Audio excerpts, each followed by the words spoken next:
kanyang asawa. Ang problema po sa atin, hindi natin kasi pinag-iisipan ng mabuti.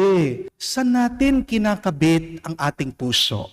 Nakakalungkot na isipin na binuhos ng Diyos lahat-lahat para sa atin. Pero tayo, ni katiting na oras, panahon, hirap na hirap pa tayong magbigay at mag-alay sa Kanya. Admit it, my dear friends.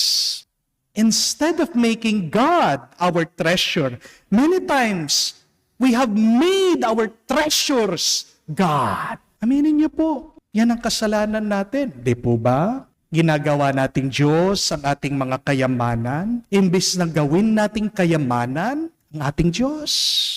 Tinuturuan lang tayo ni Maria ngayon na ang tunay na kayamanan ay wala sa ating hawak ng ating mga kamay. Pero ang tunay na kayamanan, kapatid, ay kung anong ginagawa mo sa hawak ng iyong kamay.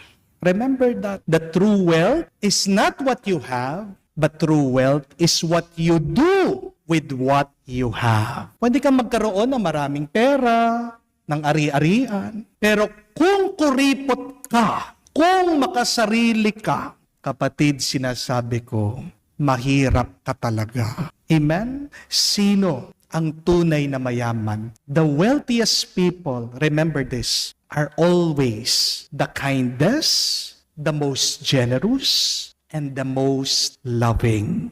Amen? Meron pong napakagandang kwento nung minsan tungkol po sa isang batang lalaki na nag-aaral. Kapag lunchtime, napapansin po ng kanyang guro na walang laman yung kanyang lunchbox. Habang kumakain po yung mga kaklase nitong bata, tanging itong batang lalaki, tinitingnan lang, hinahawakan lang po yung kanyang lunchbox na walang pagkain. So naalarma po itong guro, nag-aalala siya. Bakit araw-araw pumapasok itong bata, meron siyang lunchbox, wala siyang pagkain.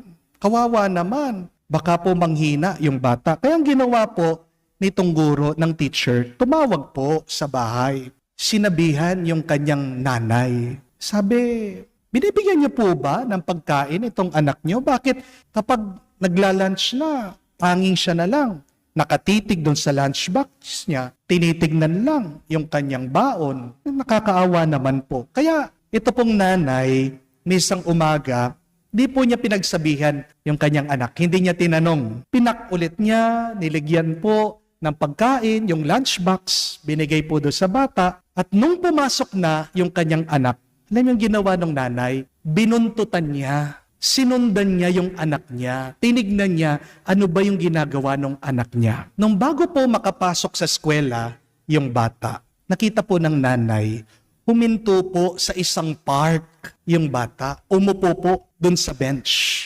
At bigla-bigla, meron pong isang batang babae, nagpapalimos ang lumapit sa kanya. At dito po binuksan ng bata yung lunchbox, binigay po yung kanyang pagkain dun sa batang nagpapalimos.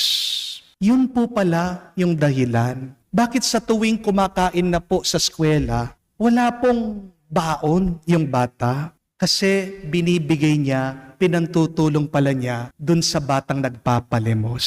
Alam niyo po, habang nakikita ito ng nanay, yung ginagawa ng kanyang anak, napaluha itong nanay. Pero sa puso niya, napakasaya po nitong ina. Bakit? Kasi alam niya, hindi nagkamali sa pagpapalaki yung nanay niya sa kanya. Tuwang-tuwa po yung nanay. Kasi alam niya yung kanyang anak, mabuting tao.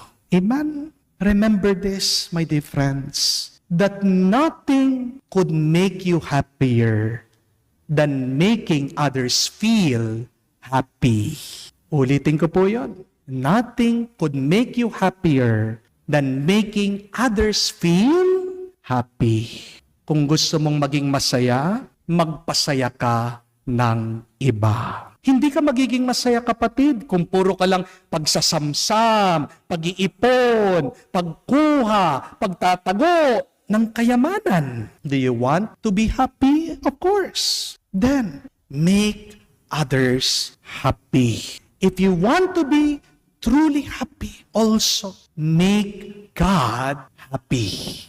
Amen? Mga kapatid, ano ang hadlang ng